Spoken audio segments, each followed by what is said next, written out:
Ang mabuting balita ng Panginoon, ayon kay San Lucas.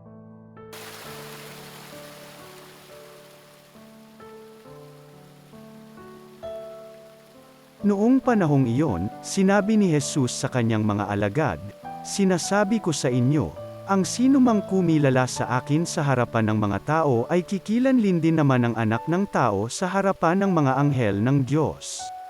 Ngunit ang magtatwa sa akin sa harapan ng mga tao ay itatatwa ko rin naman sa harapan ng mga anghel ng Diyos.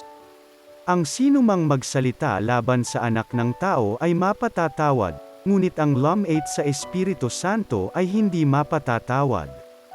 Kapag kayo'y dinala nila sa sinagoga, o sa harapan ng mga tagapamahala at ng mga may kapangyarihan upang litisan, huwag ninyong isipin kung paano ninyo ipagtatanggol ang sarili o kung ano ang inyong sasabihin. Sapagkat sa oras na iyon, ang Espiritu Santo ang magtuturo sa inyo kung ano ang dapat ninyong sabihin. Ang mabuting balita ng Panginoon.